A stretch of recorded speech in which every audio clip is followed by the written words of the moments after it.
I know. I know. I know. I'm aware that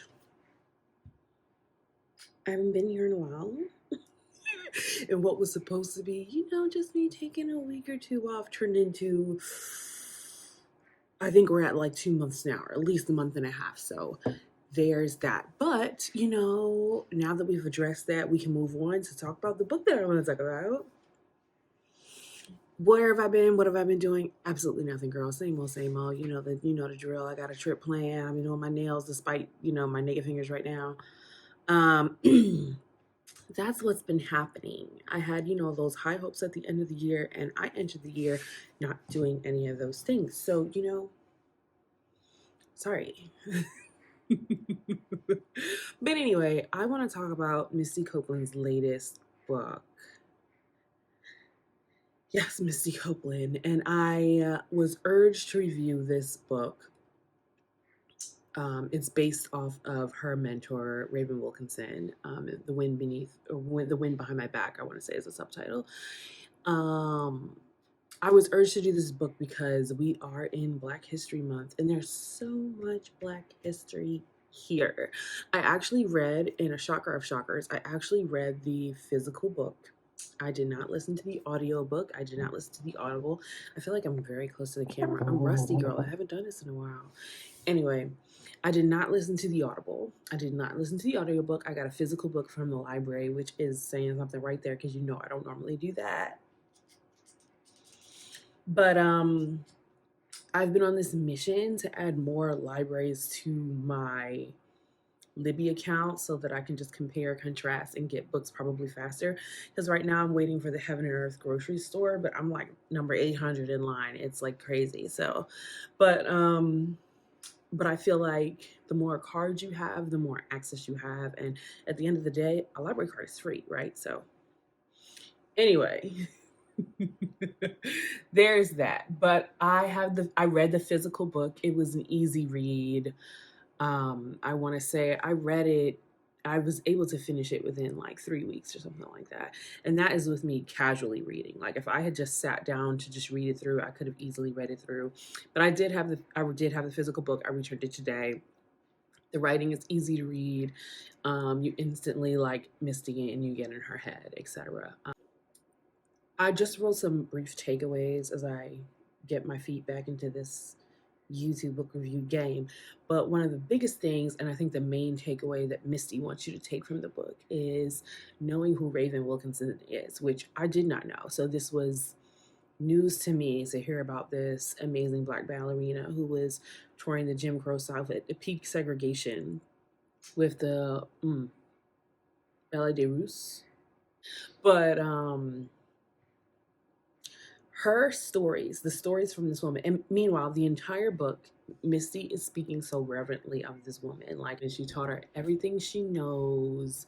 She learned so much from her, and she is a big inspiration as to why Misty kept going to become a principal, the first principal Black dancer at American Ballet Theater. And she credits a lot of that to Raven, saying, oh, well, if Raven could endure, seeing KKK burn crosses while she was on tour with her ballet troupe, so can I. And like even like talking to Raven every day and getting pep talks from her really pushed her to be her best self. Or like simple advice of like, oh, you want to go further at the ABT, go talk to the guy in charge. Like advice like that, she said that she got from Raven that really propelled her career. And there's so many other tidbits in there, but one of the biggest takeaways is just knowing who this woman was. I've never heard of this woman before in my life, but like I was so moved by, like what she's done for ballet and who she is as a person that she's even my phone screen right now. And the interesting thing about that is, especially during Black History Month, like if I'm tapping on my phone and see the time or something like that, there's a conversation started for somebody else. They're like, oh, who's that? Now I'm teaching someone else about Raven Wilkinson. Excellent. So, and now Raven Wilkinson was one of the first Black dancers that was touring America with the Ballet des Russes in her day, in like peak segregation. I'm talking 1950s. which I'm sure was a heavy load, as it proved to be. So I learned through Misty's account, and this is something that I can't imagine having to endure as a person, that she had this great love of ballet, but then the racism of the South really drove her out of her ballet group or her ballet troupe. And they basically suggested, right, that she had, done all she could and needed to move on from their group, right? So she lost her way for a while and was a nun. Girl, not me, but she lost her way for a while and was a nun, and then she went overseas to dance. Like, she realized dance wasn't done with her. She wasn't done with dance, so she went overseas to dance, right? But did not feel at home there, so came back to the U.S. And I wouldn't say her dream died, because she did still keep performing. She kept doing everything, but she never reached the heights of her career, or the highest that she could have gotten, or there were like stages she wanted to dance on that she never got a chance to dance on. And at a time in their relationship, her Misty and Raven met, and um, she could see those dreams come to fruition through Misty, which is really cool.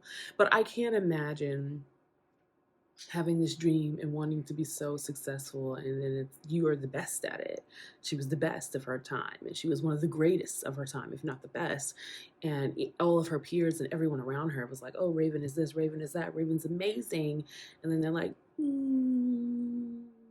but you wouldn't look good amongst all the white dancers in Swan Lake, or whatever other racist shit they was saying, girl. So that's the other interesting thing about this book. I am not a ballet fan, girl. I know, like, basic things. I like know where it happens. Lots of New York shenanigans, right? I know. I know, as a Black person, I know generally of Alvin and Ailey. Like, I know basic things, but I don't know technical terms. I don't know. That's just not my bag, right? And that's fine. That's just not my thing to be that deeply knowledgeable of. It was where I'm going with that. So they're like terms and dreams and,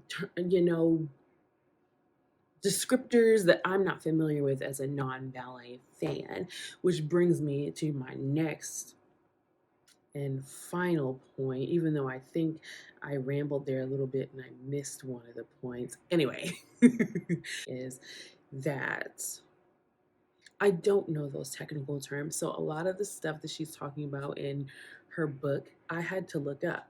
And I'm going to give you an example. I don't even know if I'm saying it right, but a fouette. I didn't know what that was. I had to look it up. In the book, she really dogs herself out for being injured and not being able to execute some fouettes for Swan Lake the way she wanted to. Girl, so I looked up what a fouette is. Here's the thing. I just looked up fouette. I didn't type in Misty Copeland fouette. I didn't type in the best fouettes. I just typed in fouette. I just wanted to see what the move was. I didn't care if it was a Misty Copeland video I found. I didn't care if it was some Russian deviant girl. I didn't care. I just wanted to know what a fouette was. The first video that popped up is of Misty, and then the second thing you see is how racist people are. Honey, I was disgusted. Disgusted. I was disgusted. It was terrible. Y'all are really going off. And here's the thing. I understand ballet is not a sport, but there is still pure athleticism in ballet. And I guarantee you, every single person sitting behind their keyboard, oh, she didn't do this and she didn't. I threw that pen. Oh, she didn't do this and she didn't do that. Oh, I'm sure. La, la, la, la. All those technical things that you're typing, you probably couldn't do one. Like, they were upset that she couldn't do 32 fouettes in Swan. Is it Swan? Swan Lake, girl. You know the one I'm talking about. Odette, that one with the prince. They're upset she didn't do these 32 fouettes. Oh my gosh, this dog. They're upset she didn't do these fouettes, honey. And when I tell you the performance in itself, or the clip that I found, beautiful. And yeah, I'm not a ballet aficionado, girl. I don't know some of the stuff that you're talking about. But what I do know is that it was still pure athleticism on the screen. Are there ballerinas somewhere who have done 32? Sure, I'm sure Misty's done 32. But that one little clip that made it to YouTube, girl.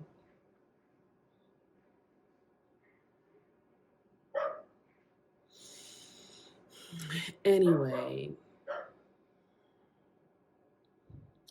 those are some of my thoughts, my rambling thoughts coming back from a very long, unintentional hiatus. Um, there are also my neighbor's dog's thoughts in there, so you tell me what what she thought. Maybe she was angry about the racism on YouTube. But yeah, disgusting, honey, disgusting. And the thing is, at the end of the day, you can hate all you want with your Twitter fingers and your YouTube fingers, but Misty Copeland is an amazing athlete. She has pins and needles in her leg right now and is still an amazing athlete. You got all your factory settings, honey, and still can't do half the stuff that she was doing. Okay? Um, She is still America Ballet Theater's first Black principal dancer. She still has all those accolades, girl. Whether or not you think she should have been cast as Swan Lake or not, she's still that girl. So, who are you writing the dissertation for? People like me to call you out? Because Misty don't care. The American Ballet Theater doesn't care. So, happy Black History Month. When you have a free moment, be sure to look up Raven Wilkinson and learn about some of her greatness or read this book. It was an excellent book. I absolutely loved it. You know, I love a personal essay book and a memoir situation type deal. So look that up. I am done talking now. My earrings I made myself. I'm not wearing nails. The shirt is Garrett Watts merch here on YouTube. So